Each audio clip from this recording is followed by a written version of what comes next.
ನಮಸ್ತೆ ಸ್ನೇಹಿತರೆ. ಒಂದು ಮಾತಿದೆ ಸ್ನೇಹಿತರೆ, ಚಂದ್ರನೇ ಪೂರ್ಣವಾಗಿ ಬೆಳಗಲು ಹುಣ್ಣಿಮೆಯವರೆಗೆ 15 ದಿನಗಳ ಕಾಲ ನಿರಂತರವಾಗಿ ಕಾಯುತ್ತಾನೆ. ಹೌದು, ಅಂಥದ್ರಲ್ಲಿ ನಾವು ಕೇವಲ ಮನುಷ್ಯರು. ಸಂಪೂರ್ಣವಾಗಿ ಹೊಳೆಯುವುದಕ್ಕೆ ಸಮಯ ಬೇಕು. ನಮ್ಮ ಜೀವನದಲ್ಲಿ ನಾವು ಯಶಸ್ಸನ್ನು ಕಾಣಲು ಸ್ವಲ್ಪ ಸಮಯ ಬೇಕು. ಹೌದು, ಇದಕ್ಕಾಗಿ ಸತತ ಪರಿಶ್ರಮ ಅಷ್ಟೇ ಅಲ್ಲದೆ ನಂಬಿಕೆಯಿಂದ ನಾವು ಮಾಡುವಂತಹ ಪೂಜಾ ಕಾರ್ಯಗಳ ಮೇಲೆ ಅವಲಂಬಿತವಾಗಿರುತ್ತದೆ ಸ್ನೇಹಿತರೆ. ಶ್ರೀಕೃಷ್ಣ ಪರಮಾತ್ಮರು ಒಂದು ಮಾತನ್ನು ಹೇಳುತ್ತಾರೆ, ಯಾರು ನನ್ನನ್ನು ಸದಾ ಸ್ಮರಿಸುವರೋ ಅವರ ಸರ್ವ ಯೋಗಕ್ಷೇಮವನ್ನು ಸ್ವಯಂ ನಾನೇ ವಹಿಸಿಕೊಳ್ಳುತ್ತೇನೆ ಎಂದು. ಹೀಗಿರುವಾಗ ನಮಗೆ ಬರುವಂತಹ ಕಷ್ಟಗಳಿಗೆ ನಾವ್ಯಾಕೆ ಹೆದರಬೇಕು ಅಲ್ವಾ? ಧೈರ್ಯವಾಗಿ ಮುಂದೆ ಸಾಗ್ತಾ ಇರಬೇಕು ಸ್ನೇಹಿತರೆ. ಹೌದು, ವೆಲ್ಕಮ್ ಬ್ಯಾಕ್ ಟು ಸಮೃದ್ಧಿ ಜೀವನ ಚಾನಲ್. ಇವತ್ತಿನ ದಿನ ನಿಮಗೆ ಅತ್ಯುತ್ತಮವಾದ ಮಾಹಿತಿ ಹಾಗೂ ನಿಮ್ಮ ಮನಸ್ಸಿನಲ್ಲಿ ಕಾಡುವಂತಹ ಒಂದು ಪ್ರಶ್ನೆಯ ಬಗ್ಗೆ ಇವತ್ತಿನ ದಿನ ಉತ್ತರವನ್ನು ನೀಡಲಿದ್ದೇವೆ. ಹೌದು ಸ್ನೇಹಿತರೆ, ಸಾಮಾನ್ಯವಾಗಿ ಎಲ್ಲರೂ ಕೇಳೋದು ಒಂದೇ, ನಮ್ಮ ಮನೆಗಳಲ್ಲಿ ಪೂಜಾ ಕೋಣೆಯಲ್ಲಿ ದೇವರ ಪೂಜಾ ಸಂದರ್ಭಗಳಲ್ಲಿ ಪದೇ ಪದೇ ಹೂವು ಬೀಳುವುದು ಯಾವುದರ ಒಂದು ಸೂಚನೆ, ಹಾಗೂ ದೇವರಿಗೆ ಮುಡಿಸಿದ ಹೂವುಗಳಲ್ಲಿ ಎಡ ಮತ್ತು ಬಲವಾಗಿ ಪ್ರಸಾದವಾದರೆ ಇದು ಯಾವುದರ ಒಂದು ಸೂಚನೆಯಾಗಿರುತ್ತದೆ ಎಂದು. ಹೌದು, ಇದರ ಬಗ್ಗೆ ಮಾಹಿತಿ ತಿಳಿಯಲು ಸಂಪೂರ್ಣವಾಗಿ ವಿಡಿಯೋವನ್ನು ನೋಡಿ. ನಮ್ಮ ಹಿಂದೂ ಧರ್ಮಗಳಲ್ಲಿ ಪೂಜೆ ಪುನಸ್ಕಾರಗಳನ್ನು ಅತ್ಯಂತ ಭಕ್ತಿಯಿಂದ ಶ್ರದ್ಧೆಯಿಂದ ಆಚರಿಸುತ್ತೇವೆ. ದೇವರು ಕಾಣಿಸಿಕೊಳ್ಳದಿದ್ದರೂ ಕೂಡ ಹಲವಾರು ರೂಪಗಳಲ್ಲಿ ದೇವರು ನಮ್ಮೊಂದಿಗೆ ಸದಾ ಇರುತ್ತಾನೆ ಎಂದು ನಂಬುತ್ತೇವೆ. ಹಾಗೂ ಕೆಲವು ವಿಶೇಷ ಸೂಚನೆಗಳ ಸಹಾಯದಿಂದ ಆತನ ಸಂತೋಷ ಸಹನೆಯ ಬಗ್ಗೆ ತಿಳಿಯುತ್ತೇವೆ.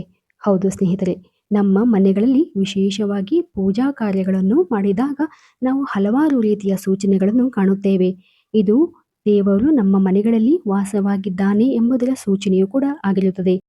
ಹಾಗೂ ನಮ್ಮ ಮನೆಗಳಲ್ಲಿ ದೇವರಿದ್ದಾನೆ, ನಮ್ಮ ಮನೆಗಳಲ್ಲಿ ದೇವರ ಒಂದು ವಾಸಸ್ಥಾನವಿದೆ ಎಂದು ಹಲವಾರು ಸೂಚನೆಯ ಮೂಲಕ ಗುರುತಿಸಬಹುದು. ನಮ್ಮ ಜೀವನದ ಮುಂದಿನ ದಿನಗಳು ಹೇಗಿವೆ ಮತ್ತು ಕೆಲವೊಂದು ಸಂದರ್ಭಗಳು ಮನೆಯ ಪರಿಸ್ಥಿತಿ ಹೇಗೆ ಸಾಗಲಿದೆ ಎಂಬುದನ್ನು ಕೂಡ ದೇವರು ವಿಶೇಷವಾಗಿ ಸೂಚನೆಗಳನ್ನು ನೀಡುತ್ತಾ ಇರುತ್ತಾನೆ. ಆದರೆ ಅದನ್ನು ನಾವು ಗಮನಿಸುವುದಿಲ್ಲ. ಹೌದು, ಚಿಕ್ಕ ಪುಟ್ಟ ಸೂಚನೆಗಳ ಮೂಲಕ ನಮ್ಮ ಜೀವನದಲ್ಲಿ ಆಗುವಂತಹ ಘಟನೆಗಳ ಪರಿಸ್ಥಿತಿಗಳ ಒಂದು ಸೂಚನೆಯನ್ನು ಕೂಡ ದೇವರು ಆಗಾಗ ನಮಗೆ ನೀಡುತ್ತಾ ಇರುತ್ತಾನೆ ಸ್ನೇಹಿತರೆ. ಹೌದು, ಇದನ್ನು ನಾವು ಪೂಜೆ ಮಾಡುವಾಗ ಗಮನಿಸಬೇಕು. ವಿಶೇಷವಾಗಿ ಹಬ್ಬದ ದಿನಗಳಲ್ಲಿ ಅಥವಾ ಯಾವುದೇ ರೀತಿಯ ವಿಶೇಷ ಪೂಜಾ ಕಾರ್ಯಗಳನ್ನು ಮಾಡಿದಾಗ ಅಂತಹ ಸಂದರ್ಭಗಳಲ್ಲಿ ದೇವರು ಮನೆಯ ಒಳಗೆ ಪ್ರವೇಶಿಸಿದರೆ ಒಂದು ರೀತಿಯ ಪರಿಮಳಯುಕ್ತವಾದಂತಹ ಸುವಾಸನೆ ಬರುತ್ತದೆ ಸ್ನೇಹಿತರೆ. ಏನೋ ಒಂದು ತರದ ಸಮಾಧಾನ ಹಾಗೂ ಆ ಒಂದು ದೇವರ ಮನೆಯಲ್ಲಿ ಅವರು ಅತ್ಯಂತ ಸುಂದರವಾಗಿ ಕಾಣಿಸುತ್ತಾನೆ.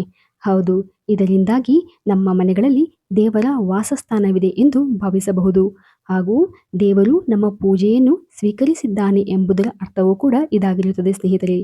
ಪೂಜಾ ಸಂದರ್ಭಗಳಲ್ಲಿ ನಿಮ್ಮ ಮನೆಗೆ ಸಾಧು ಸಂತರು ಬಂದರೆ ಅದು ನಿಮ್ಮ ಅದೃಷ್ಟವೆಂದು ನೀವು ಭಾವಿಸಬೇಕು. ಏಕೆಂದರೆ ದೇವರು ಅವರ ರೂಪದಲ್ಲಿ ನಿಮ್ಮ ಸೇವೆಯನ್ನು ಸ್ವೀಕರಿಸಲಿದ್ದಾನೆ ಎಂಬ ಅರ್ಥವೂ ಕೂಡ ಇದಾಗಿರುತ್ತದೆ ಸ್ನೇಹಿತರೆ. ಹೌದು, ಹಾಗೂ ನಿಮ್ಮ ಯಾವುದೇ ಬೇಡಿಕೆ ಮತ್ತು ಇಚ್ಛೆಗಳು ಅತ್ಯಂತ ಶೀಘ್ರವಾಗಿ ಫಲಿಸುತ್ತದೆ ಎಂಬುದರ ಸೂಚನೆ ಕೂಡ ಇದಾಗಿರುತ್ತದೆ. ಹಾಗೂ ನಿಮ್ಮ ಮನೆಯ ಪೂಜೆಯ ವೇಳೆಯಲ್ಲಿ ನೀವು ಅರ್ಪಿಸಿದ ನೈವೇದ್ಯವು ಕೂಡ ಕೆಲವೊಮ್ಮೆ ಅತ್ಯಂತ ರುಚಿಯಾಗಿರುತ್ತದೆ. ಇದಕ್ಕೆ ಕಾರಣ ದೇವರು ಅತ್ಯಂತ ಸಂತುಷ್ಟನಾಗಿದ್ದಾನೆ, ನಿಮ್ಮ ಪೂಜೆಯಿಂದ ತೃಪ್ತಿಗೊಂಡಿದ್ದಾನೆ ಎಂಬುದರ ಸೂಚನೆ ಕೂಡ ಇದಾಗಿರುತ್ತದೆ ಸ್ನೇಹಿತರೆ. ಹಾಗೂ ದೇವರ ಮನೆಗಳಲ್ಲಿ ದೇವರಿಗೆ ನೀವು ಮುಡಿಸಿದ ಹೂವುಗಳು ತುಂಬ ಸಮಯದವರೆಗೂ ತಾಜಾವಾಗಿದ್ದರೆ ದೇವರು ನಿಮ್ಮ ಪೂಜೆಯನ್ನು ಸ್ವೀಕರಿಸಿದ್ದಾನೆ ಎಂಬುದರ ಅರ್ಥವೂ ಕೂಡ ಇದಾಗಿರುತ್ತದೆ. ಇನ್ನು ಹಲವಾರು ಜನರ ಮನದಲ್ಲಿ ಕಾಡುವುದು, ನಾವು ಪೂಜಾ ವೇಳೆಯಲ್ಲಿ ವಿಗ್ರಹ ಅಥವಾ ಫೋಟೋಕ್ಕೆ ಮುಡಿಸಿದ ಹೂವು ಪದೇ ಪದೇ ಬೀಳುತ್ತಾ ಇರುವುದು. ಹೌದು, ಅಥವಾ ಹೂವಿನ ಪ್ರಸಾದವಾಗುವುದು. ಹೌದು ಸ್ನೇಹಿತರೆ, ಒಂದು ಮಾತಿದೆ, ಒಂದು ಹುಲ್ಲು ಕಡ್ಡಿ ಅಲುಗಾಡಬೇಕಾದರೆ ದೇವರ ಅನುಗ್ರಹವಿರಬೇಕು ಅಂತ.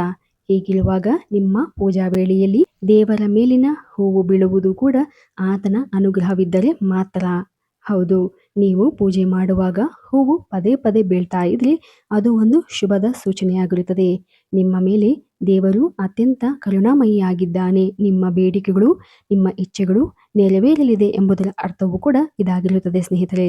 ಹಾಗೂ ಈ ಹೂವನ್ನು ನೀವು ಮತ್ತೆ ಅದನ್ನು ದೇವರಿಗೆ ಮುಡಿಸಬಾರದು, ಅದನ್ನು ನಿಮ್ಮ ಬಳಿ ಇಟ್ಟುಕೊಳ್ಳಬೇಕು. ಇದು ನೀವು ಮಾಡಿದ ಪೂಜೆಗೆ ದೇವರು ನಿಮಗೆ ಕೊಟ್ಟ ವರವಾಗಿರುತ್ತದೆ. ಹಾಗಾಗಿ ಇದನ್ನು ಅತ್ಯಂತ ಭಕ್ತಿಯಿಂದ ನಿಮ್ಮ ಬಳಿ ಇಟ್ಕೊಳ್ಬೇಕು. ದೇವಸ್ಥಾನಗಳಲ್ಲಿ ಕೆಲವೊಮ್ಮೆ ನೀಡಿದ ಹೂವನ್ನು ಹೇಗೆ ಭಕ್ತಿಯಿಂದ ಪೂಜಿಸುತ್ತೇವೆಯೋ ಹಾಗೆ ಇದನ್ನು ನಿಮ್ಮ ಬಳಿ ಸದಾ ಇಟ್ಕೊಳ್ಬೇಕು ಹಾಗೂ ಅದನ್ನು ಒಣಗುವವರೆಗೂ ಇಟ್ಟುಕೊಳ್ಳಬೇಕು. ನಂತರ ಅದನ್ನು ಯಾವುದಾದರೂ ಗಿಡಕ್ಕೆ ಹಾಕಬೇಕು ಸ್ನೇಹಿತರೆ. ಹಾಗೂ ಈ ಒಂದು ಹೂವಿನ ಪ್ರಸಾದದ ಬಗ್ಗೆ ನೋಡುವುದಾದರೆ ಕೆಲವೊಮ್ಮೆ ನಮ್ಮ ಮನಸ್ಸಿನಲ್ಲಿ ಒಂದು ಸಮಸ್ಯೆ ಅಥವಾ ಒಂದು ಬಯಕೆ, ಒಂದು ಇಚ್ಛೆ ಇಟ್ಟುಕೊಂಡು ನಾವು ಪೂಜೆಯನ್ನು ಮಾಡುವಾಗ ದೇವರ ಮೂರ್ತಿಯಿಂದ ಹೂವು ಬೀಳುತ್ತದೆ. ಕೆಲವೊಮ್ಮೆ ಬಲಭಾಗಕ್ಕೆ ಹೂವು ಬಿದ್ದರೆ ಇನ್ನು ಕೆಲವೊಮ್ಮೆ ಎಡಭಾಗಕ್ಕೆ ಹೂವು ಬೀಳುತ್ತದೆ. ಬಲಭಾಗಕ್ಕೆ ಬಿದ್ದರೆ ದೇವರಿಗೆ ನಿಮ್ಮ ಇಚ್ಛೆ ತಲುಪಿದೆ ಎಂಬ ಅರ್ಥವಾಗಿರುತ್ತದೆ. ಶೀಘ್ರದಲ್ಲೇ ನಿಮ್ಮ ಬೇಡಿಕೆ ಈಡೇರುತ್ತದೆ ಎಂಬ ಅರ್ಥವೂ ಕೂಡ ಇದಾಗಿರುತ್ತದೆ. ಹಾಗೂ ನೀವು ಕೈಗೊಂಡ ಕಾರ್ಯಗಳಲ್ಲಿ ಯಾವುದೇ ಸಮಸ್ಯೆ ಎದುರಾಗದೆ ಎಲ್ಲ ರೀತಿಯಿಂದಲೂ ನಿಮ್ಮ ಜೀವನದಲ್ಲಿ ಶುಭವಾಗುತ್ತದೆ ಎಂಬುದರ ಸೂಚನೆಯೂ ಕೂಡ ಇದಾಗಿರುತ್ತದೆ. ಹಾಗೂ ಇನ್ನು ಪೂಜಾ ವೇಳೆಯಲ್ಲಿ ನಮ್ಮ ಕೋರಿಕೆಗಳನ್ನು ದೇವರ ಬಳಿ ಹೇಳಿದಾಗ ಕೆಲವೊಮ್ಮೆ ಎಡಭಾಗಕ್ಕೆ ಬೀಳುತ್ತದೆ. ಇದರಿಂದಾಗಿ ಯಾವುದೇ ರೀತಿಯ ಆತಂಕ ಬೇಡ. ಏಕೆಂದರೆ ನಿಮ್ಮ ಸಮಸ್ಯೆ ಬೇಡಿಕೆಗೆ ಇದು ಸಕಾಲವಲ್ಲ, ಸ್ವಲ್ಪ ದಿನ ಕಾಯಬೇಕು ಎಂಬ ಅರ್ಥವೂ ಕೂಡ ಇದಾಗಿರುತ್ತದೆ. ಎಡಭಾಗದಿಂದ ಹೂವು ಬಿದ್ದರೆ ಅದು ಅಶುಭವಲ್ಲ. ಇದರಿಂದಾಗಿ ನೀವು ಇನ್ನೂ ಹೆಚ್ಚಿನ ಸೇವೆಯನ್ನು ದೇವರಿಗೆ ಮಾಡಬೇಕು ಎಂಬುದರ ಅರ್ಥವೂ ಕೂಡ ಇದಾಗಿರುತ್ತದೆ. ಹಾಗೂ ಕೆಲವೊಮ್ಮೆ ನಾವು ದೇವರ ಬಳಿ ಏನೂ ಕೇಳಿರುವುದಿಲ್ಲ, ಆಗ ಕೂಡ ಎಡಗಡೆ ಪ್ರಸಾದವಾಗಿರುತ್ತದೆ. ಇದರಿಂದಾಗಿ ದೇವರು ಆಶೀರ್ವಾದ ಹಾಗೂ ಕೃಪಾದೃಷ್ಟಿ ನಿಮ್ಮ ಮೇಲೆ ಇದೆ ಎಂಬ ಅರ್ಥವೂ ಕೂಡ ಇದಾಗಿರುತ್ತದೆ. ಹಾಗೂ ಈ ಒಂದು ಹೂವನ್ನು, ಅಂದರೆ ದೇವರ ಪ್ರಸಾದದಿಂದ ಬಂದಂತಹ ಈ ಒಂದು ಹೂವನ್ನು ನೀವು ನಮಸ್ಕರಿಸಿ ನಿಮ್ಮ ಪರ್ಸಿನಲ್ಲಿ ಸದಾ ಇಟ್ಕೊಳ್ಳೋದ್ರಿಂದ ಯಾವುದೇ ರೀತಿಯ ಅನಾಹುತಗಳು ಅಥವಾ ಸಮಸ್ಯೆಯಿಂದ ಪಾರಾಗಲು ಆ ದೇವರು ನೀಡಿರುವ ನಿಮಗೆ ಒಂದು ರೀತಿಯ ಪ್ರಸಾದವೆಂದು ಭಾವಿಸಬೇಕು. ಹೌದು ಸ್ನೇಹಿತರೆ, ಯಾವುದೇ ರೀತಿಯ ಹೂವಿನ ಪ್ರಸಾದವೂ ಕೂಡ ಕೆಡಕಲ್ಲ. ಎಲ್ಲವೂ ಕೂಡ ದೇವರು ನಿಮ್ಮೊಂದಿಗೆ ಇದ್ದಾನೆ ಎಂಬುದರ ಸೂಚನೆಯೇ ಕೂಡ ಆಗಿರುತ್ತದೆ. ಅಷ್ಟೇ ಅಲ್ಲದೆ ಹಾಗೂ ತುಂಬ ಜನರು ನೀವು ನೋಡಿರಬಹುದು, ರಾಯರ ಪ್ರಸಾದ ಅಂದರೆ ಹೂವಿನ ಪ್ರಸಾದ ಬಲಗಡೆ ಪ್ರಸಾದವಾದರೆ ಒಳ್ಳೆಯದು, ಎಡಗಡೆ ಹೂವಿನ ಪ್ರಸಾದವಾದರೆ ಕೆಟ್ಟದು ಎಂದು ಹೇಳುತ್ತಾರೆ. ಆದರೆ ರಾಯರ ಎಡ ಅಥವಾ ಬಲ ಯಾವಾಗಲೂ ಒಂದೇ ಆಗಿರುತ್ತದೆ. ಅವರು ಎಂದಿಗೂ ಅವರ ಮಕ್ಕಳನ್ನು, ಭಕ್ತರನ್ನು, ನಂಬಿದವರನ್ನು ಕಷ್ಟಕ್ಕೆ ತಳ್ಳುವುದಿಲ್ಲ. ಎಲ್ಲ ರೀತಿಯಿಂದಲೂ ನಿಮ್ಮ ಜೊತೆ ನಾನಿದ್ದೇನೆ, ನಿಮ್ಮ ಸಮಸ್ಯೆಗಳನ್ನು ನಾನು ಪರಿಹರಿಸುತ್ತೇನೆ ಎಂಬುದು ಅವರ ಒಂದು ಹೂವಿನ ಮೂಲಕ ಸೂಚಿಸುತ್ತಾರೆ ಅಷ್ಟೇ. ಹಾಗೂ ನಿಮ್ಮ ಮನೆಯ ದೇವರ ಕೋಣೆಯಲ್ಲಿ ಪೂಜಾ ಸಂದರ್ಭಗಳಲ್ಲಿ ನೀವು ಹಲವಾರು ಈ ರೀತಿಯಾದಂತಹ ಸೂಚನೆಗಳನ್ನು ಕಾಣಬಹುದು. ಈ ರೀತಿ ಎಲ್ಲ ಸೂಚನೆಗಳು ಕೂಡ ದೇವರು ನಿಮ್ಮೊಂದಿಗೆ ಇದ್ದಾನೆ ಎಂಬುದರ ಒಂದು ಸೂಚನೆಯೇ ಹಾಗೂ ದೇವರಿಗೆ ಪೂಜಾ ಸಂದರ್ಭಗಳಲ್ಲಿ ನಾವು ಯಾವಾಗಲೂ ತಾಜಾ ಹೂವುಗಳನ್ನೇ ಅರ್ಪಿಸಬೇಕು. ಬಾಡಿ ಹೋದ ಹೂವುಗಳು ಅಥವಾ ಮಂಕಾದ ಹೂವುಗಳನ್ನು ಎಂದಿಗೂ ಕೂಡ ಅರ್ಪಿಸಬಾರದು. ಇದರಿಂದಾಗಿ ನಮ್ಮ ಕೆಲಸಗಳಲ್ಲಿ ಹಾಗೂ ನಮ್ಮ ಬೇಡಿಕೆಗಳಲ್ಲಿ ನಾವಾಗಿಯೇ ತಡೆ ಒಡ್ಡಿದಂತೆ ಆಗುತ್ತದೆ ಸ್ನೇಹಿತರೆ. ಹಾಗೂ ಈ ರೀತಿಯಾದಂತಹ ಸರಳ ಸುಲಭ ಮಾಹಿತಿಗಾಗಿ ದಯವಿಟ್ಟು ನಮ್ಮ ಚಾನಲನ್ನು ಸಬ್ಸ್ಕ್ರೈಬ್ ಮಾಡಿ ಮತ್ತು ಲೈಕ್ ಮಾಡಿ. ಧನ್ಯವಾದಗಳು.